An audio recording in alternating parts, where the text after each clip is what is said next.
Hello, I'm Stanley Heller, and this is The Struggle. The Struggle is shown on 20 cable stations from Vermont to New York City and 24/7 on the internet at thestruggle.org. Today I'll be speaking to Mark Colville, who's back from a trip to Palestine. Good afternoon. Hi, how you doing? One of the goals of your trip was to get to Gaza to help the people there. How did that work out? Yeah, that's right.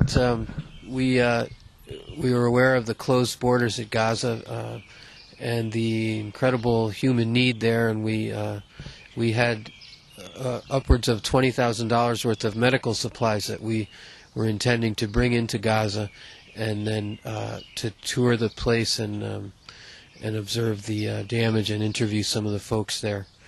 We were stopped at the border, the Egyptian border going into Gaza, and we're not permitted in. So you never got in? We never got in. We were there for almost 3 days.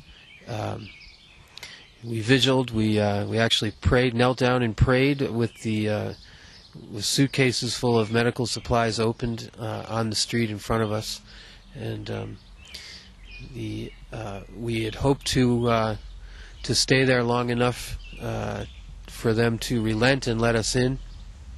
But despite our appeals, they did not give us permission. Let's go now into the background. So where are you from?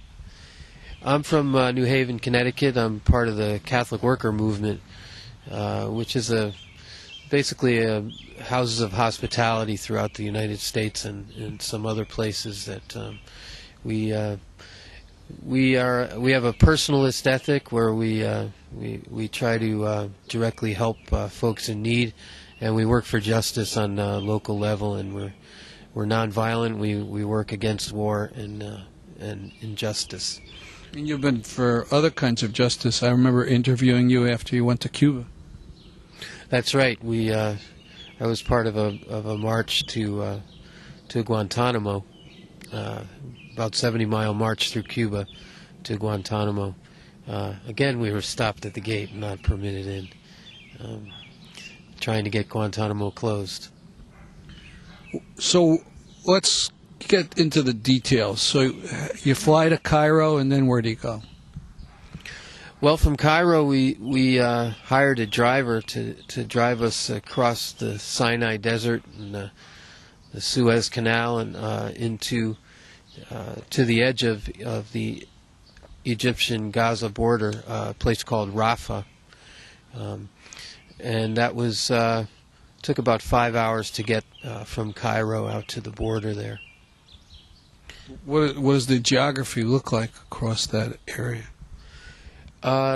Dry, arid, desert, a few small towns along the way, but a long haul and a lot of desolate area on the way there.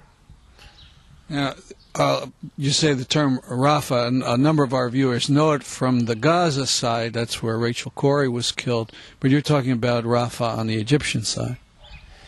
That's right. There's an Egyptian checkpoint there, and then after that, there's the Gaza side.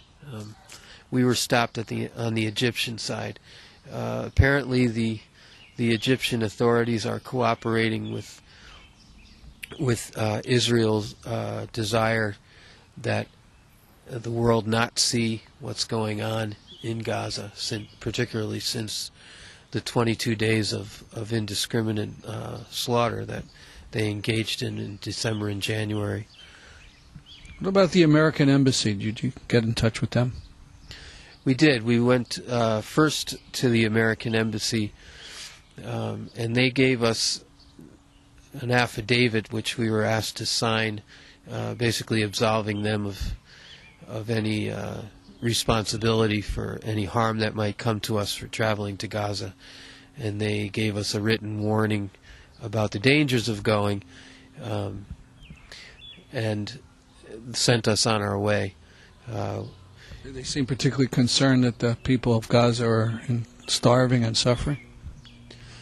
No, that didn't seem to be tops on their list of concerns. And in fact, when we were stopped at the border for those 3 days.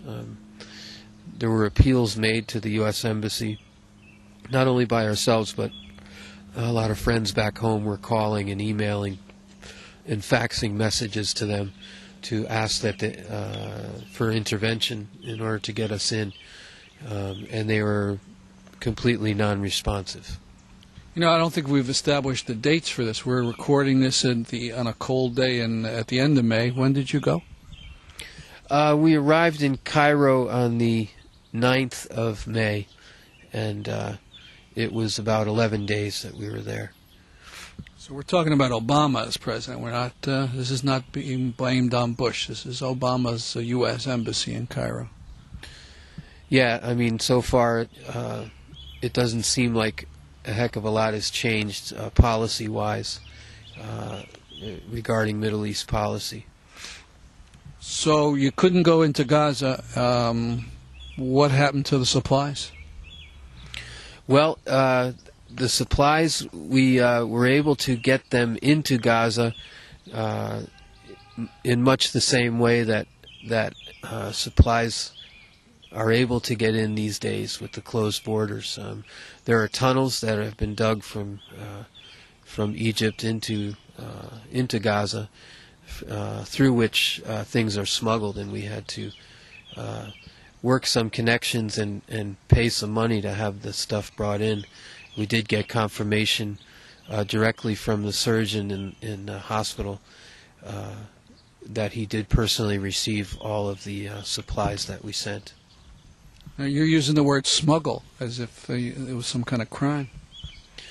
Well, the border, the blockaded border is the crime, and in a situation like this, quote unquote, smuggling medical supplies into a devastated place is hardly a crime. It's the border that's the crime.